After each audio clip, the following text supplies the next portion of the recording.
Hello students, welcome to our class bend educations. Previous व्हिडिओमध्ये आपण basic construction शिकलो होतो आणि या व्हिडिओमध्ये आपल्याला शिकायचं आहे practice set 4.1 geometry standard 10th आपण घेतोय, हे सगळ्यांना माहितीच आहे. आता तर प्रॅक्टिस सेट 4.1 मधला पहिला क्वेश्चन जो आहे, या पहिल्या क्वेश्चन मध्ये तुम्हाला गिव्हन आहे. पहिल्या क्वेश्चन मध्ये दिलेला आहे triangle ABC is similar with triangle LMN. या क्वेश्चन मध्ये बघाल की ABC हे तीन वेगळे व्हर्टायसेस आहेत आणि LMN हे वेगळ्या व्हर्टेक्सचे नाव आहेत. तर ह्यामध्ये काहीही कॉमन नाहीये. तर ज्यावेळेला काहीच कॉमन नसतं त्यावेळेला तुम्हाला दोन ट्रायंगल सेपरेट ड्रॉ करावे लागतात.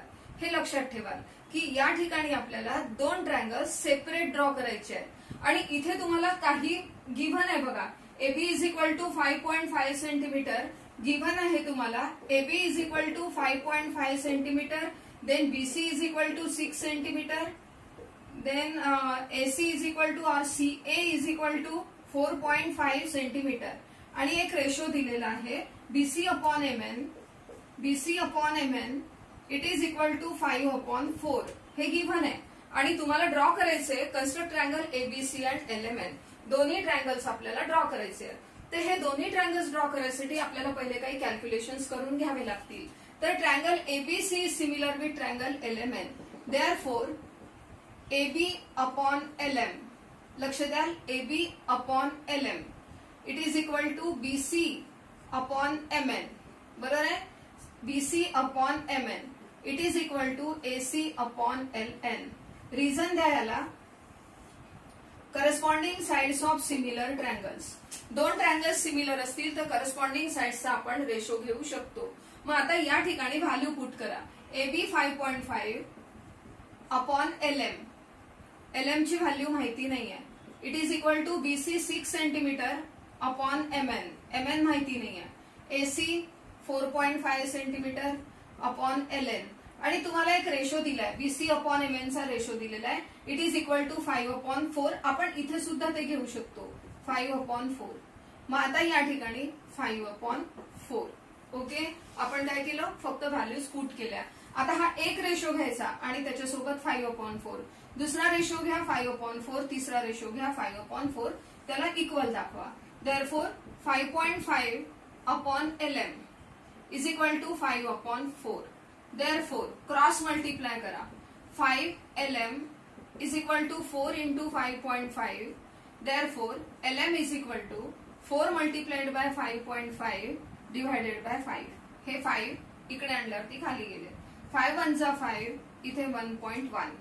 Therefore LM is equal to 4 into 1.1 it is 4.4.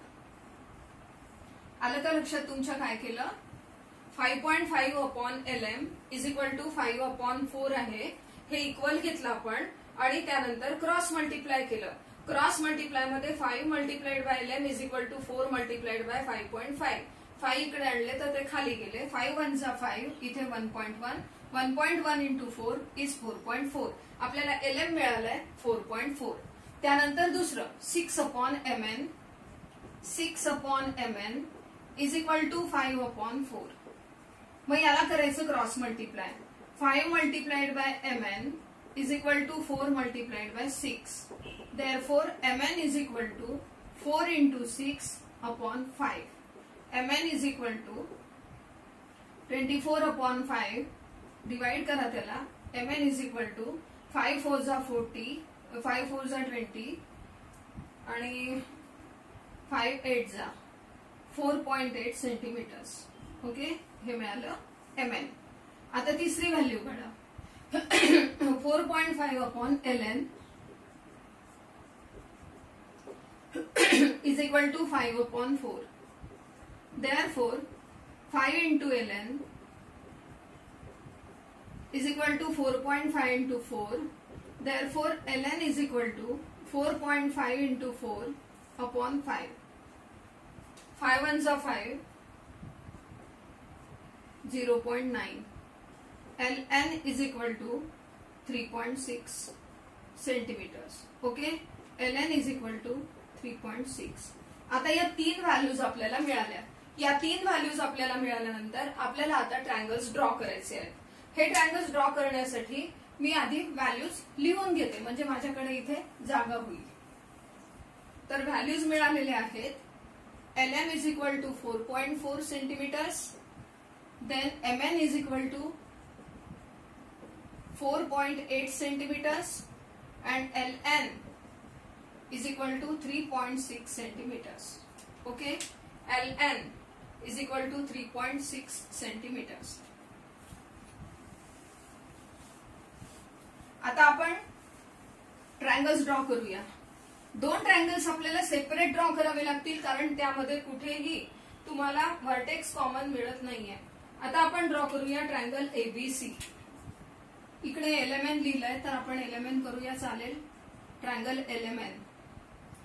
LM 4.4, MN 4.8, LN 3.6. LM 4.4. आपण 4.4 घेऊया. Here it is. LM 4.4.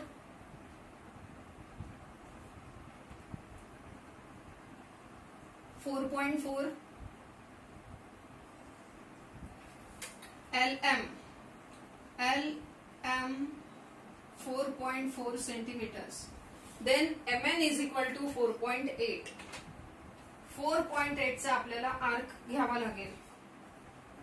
MN 4.8. It is 4.8.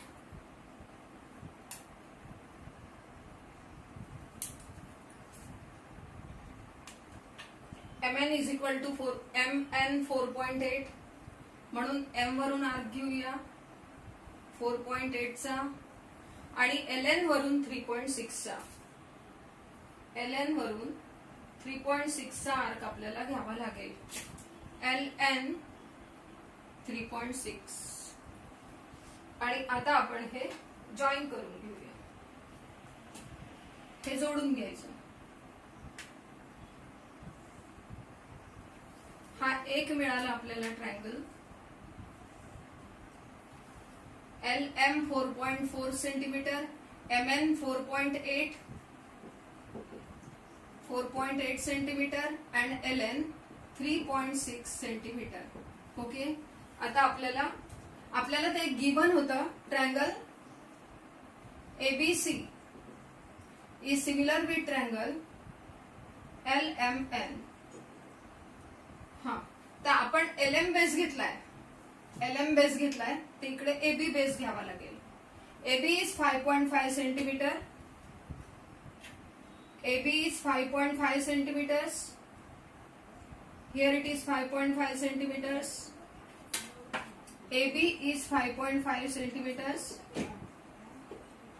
Then BC is equal to 6 centimeters. BC 6 centimetre. आपण arc घेऊया 6 चा. BC is equal to 6 centimeters and AC is equal to 4.5 centimeters. AC is equal to 4.5 centimeters. Students, हे खूप easy आहे. तुम्हाला थोडं practice त्याची करावी लागेल. प्रॅक्टिस केल्यानंतर तुम्हाला हे निश्चितपणे अगदी व्यवस्थित जमेल. अगदी व्यवस्थित जमेल. आणि पद्धतशीर सांगते मी, अगदी स्लो घेते आहे, जेणेकरून तुम्हाला हे problems NEET कळावे.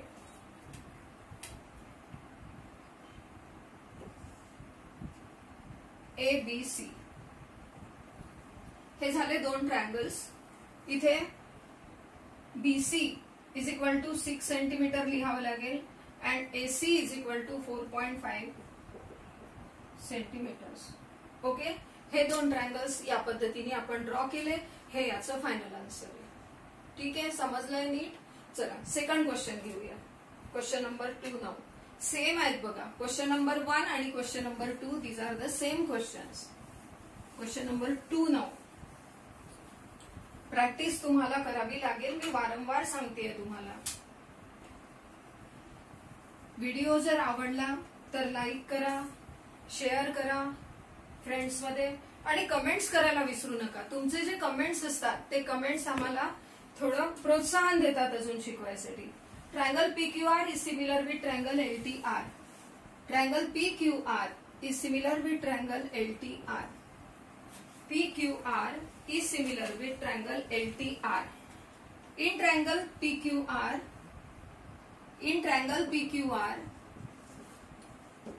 here it is PQ is equal to 4.2 centimeters, then QR is equal to 5.4 centimeters, PR is equal to 4.8 centimeters.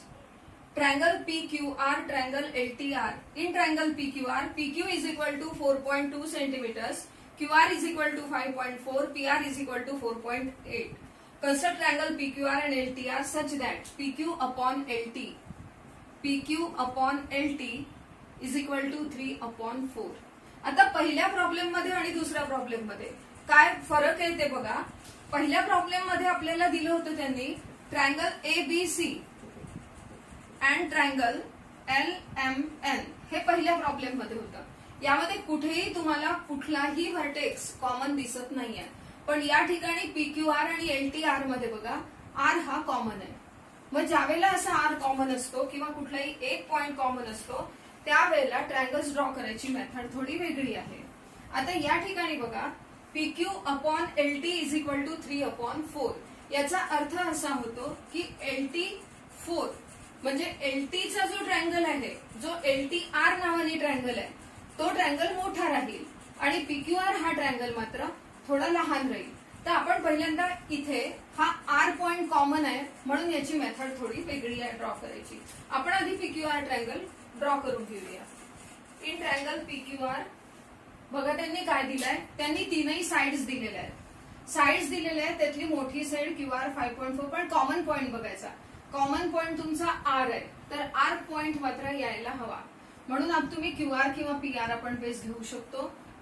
We should take जो मोठा आहे तो. QR इज इक्वल टू 5.4 आपण बेस घेऊया. QR is equal to 5.4. QR is equal to 5.4 मी base घेतला. QR is equal to 5.4. R point common आहे, R इकडनं लिहिलं तरी चालेल. 5.4 centimetres. QR is equal to 5.4 centimetre. आता PQ is equal to 4.2 centimetre. PQ 4.2 centimetre आहे. आपण 4.2 सेंटीमीटरचा आर्क घेऊया. 4.2 सेंटीमीटरचा आर्क घ्यायचा आहे आपल्याला. 4.2 सेंटीमीटर PQ आहे म्हणून Q वरून आपल्याला आर्क घ्यावा लागेल. 4.2 centimetre. PR is equal to 4.8 centimetre. PR is equal to 4.8 centimetre. PR is equal to 4.8. हा ट्रायंगल आपल्याला मिळेल. हा ट्रायंगल आता आपल्याला मिळाला.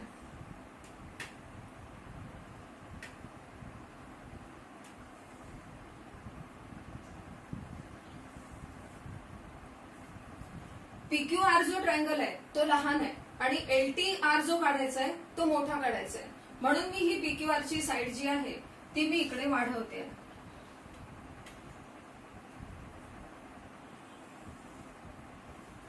ही नाही वाढवली तरी चालेल, ही वाढवावी लागेल. इकडे मी रे ड्रॉ करते. ठीक आहे, हा पॉइंट झाला P. आपला हा पॉइंट झाला P. आता आपल्याला इथे बघा एक ट्रायंगल काढला आपण PQR. आता आपल्याला ड्रॉ करायचं आहे LTR. LTR ड्रॉ करायसाठी इथे तुम्हाला आता R पॉइंट कॉमन आहे म्हणून कॉमन पॉइंट वरून आपल्याला एक अँगल स्पेसिफिक अँगल घ्यावा लागेल. एक स्पेसिफिक अँगल. जनरली स्कूलमध्ये सांगतात की 40 डिग्रीचा अँगल घ्या. स्कूलमध्ये सांगतात 40 डिग्रीचा अँगल घ्या, तर आपण तसा 40 डिग्रीचा अँगल घेऊया. R वरून 40 डिग्रीचा अँगल. 0, 10, 20, 30, 40 हा 40 डिग्रीचा अँगल झाला. हा अँगल आपण इकडे काढू.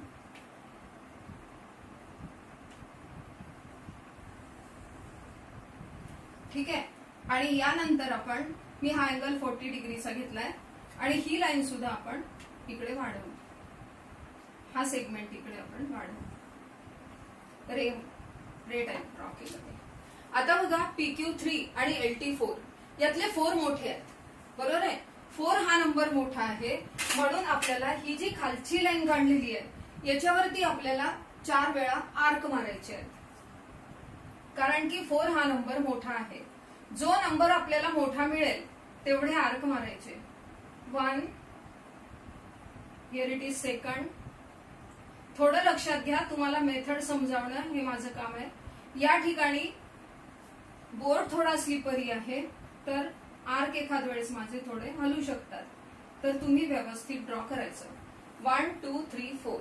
आता या ठिकाणी हे आर असल्यामुळे याला मी लेबल करते R1 R2 R3 R4. ठीक आहे. आता PQच्या समोर 3 आहेत.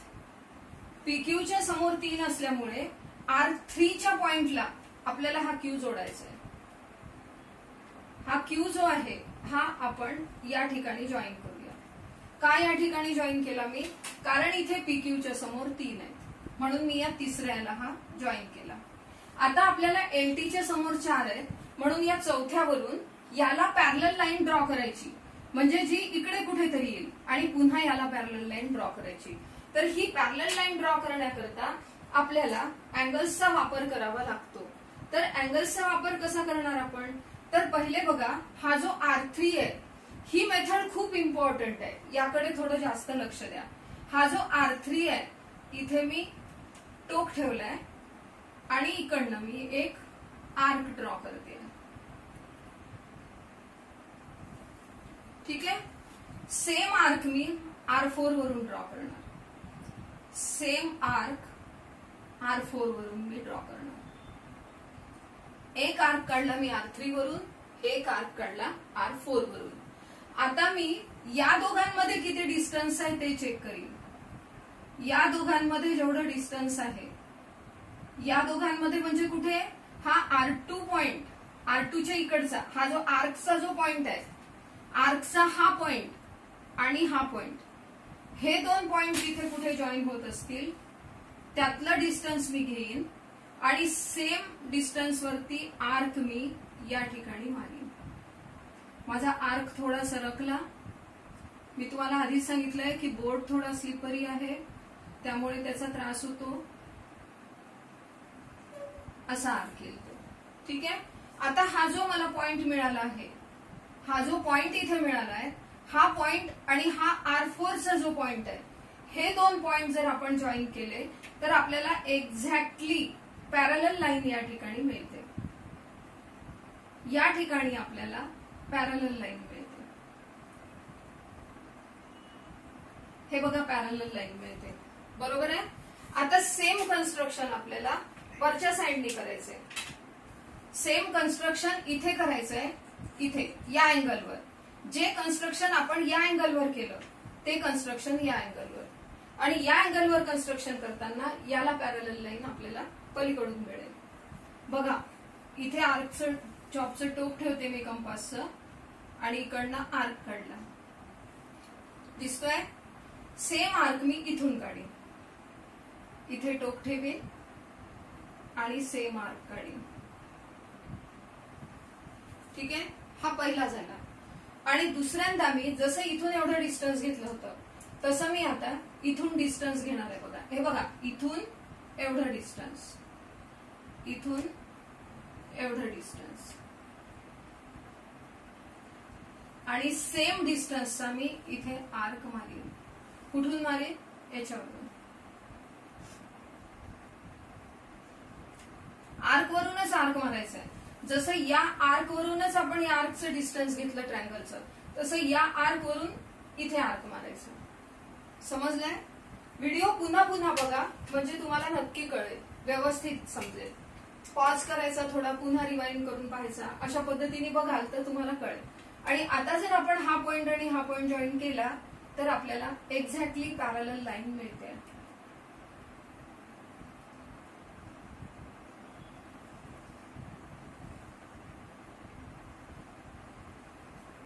इन्स्ट्रुमेंट्स थोडे घसरत आहेत माझे, तर ही एक्झॅक्टली पॅरलल लाईन मिळते आपल्याला.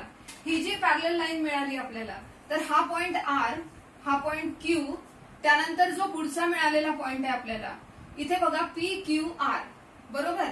तर जेव्हा आर क्यू असेल तेव्हा या ठिकाणी आर टी आहे. जेव्हा इथे आर क्यू आहे म्हणजे हा आर क्यू आहे, तर इथे आर टी आहे म्हणजे हा आर टी झाला, हा पॉइंट टी झाला. कारण क्यू ला करस्पॉन्डिंग टी आहे, समजलं. पी ला करस्पॉन्डिंग एल आहे, म्हणून इथे जर पी असेल तर हा पॉइंट एल राहील. हे जे कन्स्ट्रक्शन आहे हे आपण जर पॉइंट आर क्यू घेतला तर हे कन्स्ट्रक्शन तिकडच्या साईडने येतं, आणि जर आपण घेताना क्यू आर घेतलं म्हणजे इकडनं क्यू आणि इकडनं आर, म्हणजे हे क्यू आर जे आहे हे जर आपण असं घेतलं असतं क्यू आर, असं घेतलं असतं क्यू आर, तर हा आर पॉइंट कॉमन राहिला असता आणि हे कन्स्ट्रक्शन असं आलं असतं. तुम्ही कुठल्याही पद्धतीने ड्रॉ करा, तुम्हाला मार्क्स मात्र पूर्ण मिळतात. ठीक आहे, नीट समजलंय. मग आज आपण हे 2 प्रॉब्लेम्स घेतलेले आहेत. पुढचे जे 2 प्रॉब्लेम्स आहेत ते आपण नेक्स्ट व्हिडिओमध्ये बघूया. याची नीट प्रॅक्टिस करा आणि व्यवस्थित याला पुन्हा पुन्हा ड्रॉ करून पहा, कारण कन्स्ट्रक्शन जो लेसन आहे त्या लेसनचे मार्क्स तुम्हाला फ्री मार्क्स असतात. व्हिडिओ आवडला तर नक्की शेअर करा, चॅनलला सबस्क्राईब करा. पुढचे सगळे प्रॉब्लेम्स तुमचे आपोआप सॉल्व्ह होतील. Thank you so much. पुन्हा भेटूया नेक्स्ट व्हिडिओ.